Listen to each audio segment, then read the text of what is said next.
Selamat datang di video tutorial basis data lanjut praktikum 7, yaitu exception handling.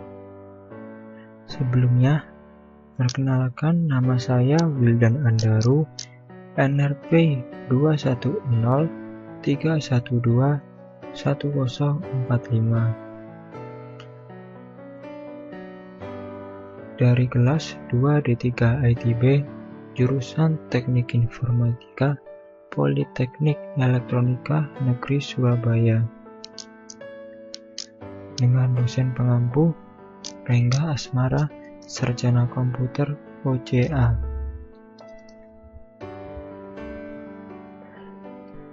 Saya akan menerangkan pokok bahasan yang pertama, yaitu handling exceptions in PL/SQL.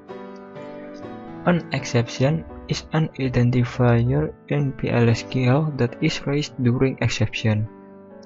How is it raised? It is raised because an Oracle error occurs, or you can raise it explicitly. How do you handle it? Trap it with a handler or propagate it to calling environment. Berikut adalah diagram dari handling exception. Di sini kita bisa trap the exception, yaitu caranya pertama kita declare, kemudian ada begin, di bawahnya begin akan ada block exception. Disinilah exception akan di raise dan di trap. Lalu cara yang kedua yaitu menggunakan propagate the exception. Caranya yaitu seperti biasa, declare di begin dan di bawah begin ada kolom exception. Di sini exception akan di raise namun tidak akan di trap. Exception akan di propagate to calling environment. Exception types atau tipe-tipe exception ada tiga. Yang pertama, predefined Oracle server dan no predefined Oracle server. Ini implicitly raised. Dan ada satu lagi yang terakhir yaitu user defined yang kita definisikan. Ini akan explicitly raised. Berikut adalah sintaks untuk melakukan trapping exception. Exception when exception 1 or exception 2, then statement 1, statement 2. Di sini apabila terjadi exception 1, maka akan dimasukkan ke dalam kolom statement dan di sini akan ditulis programnya executable. Lalu when exception 3 or exception 4, then statement 1, statement 2, dan seterusnya seperti itu hingga when others.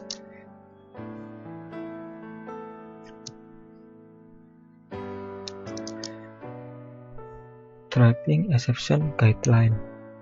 The exception keyword start exception handling section. Lalu yang kedua, several exception handlers are allowed. Lalu yang ketiga, only one handler is processed before leaving the block. When other is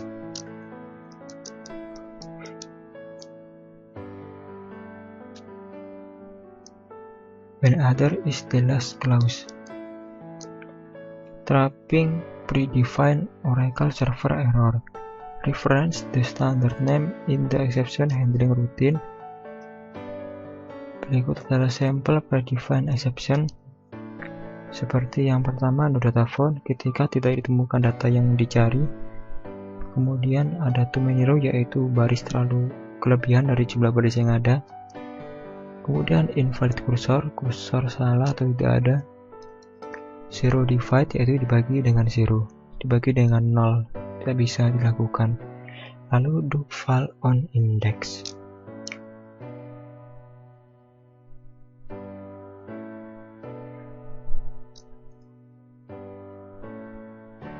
Berikut adalah contoh melakukan trap pada predefined exception.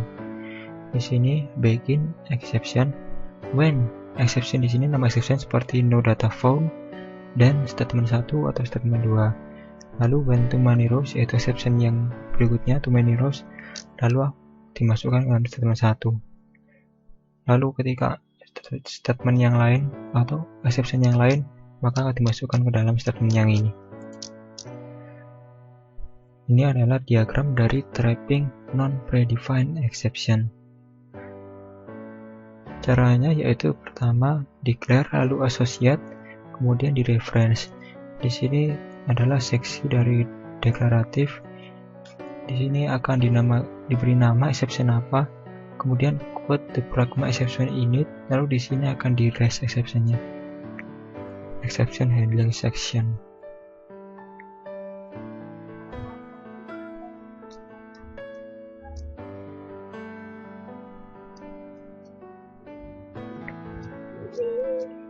Ini adalah contoh dari non-predefined exception.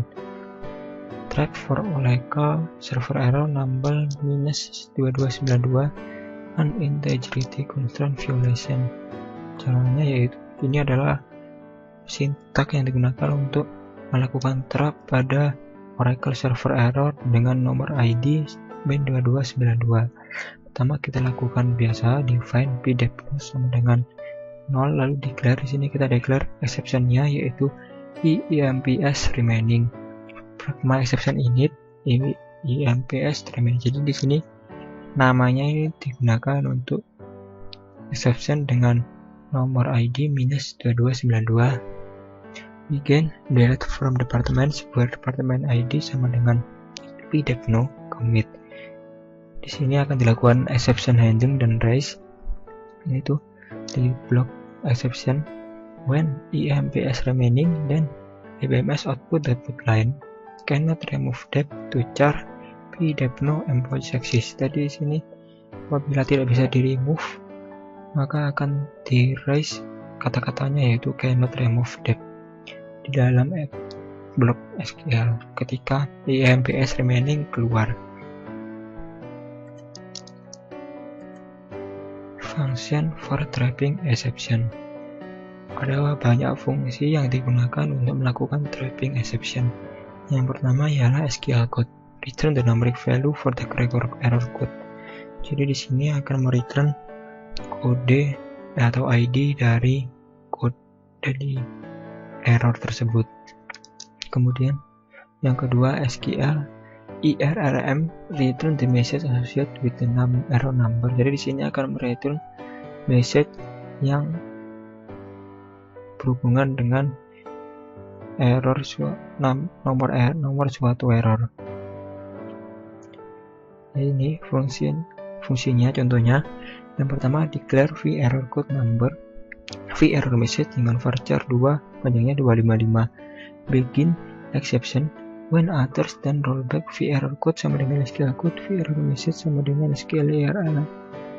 Insert into errors values v error code v error message. Jadi di sini apabila terjadi error maka errornya akan disimpan error code-nya dan error message-nya di dalam variabel v error code dan v error message, lalu dimasukkan ke dalam tabel error di dalam tabel error nilai kedua tersebut, yaitu yang pertama error code, kode errornya, dan error message yaitu pesan dari error tersebut n.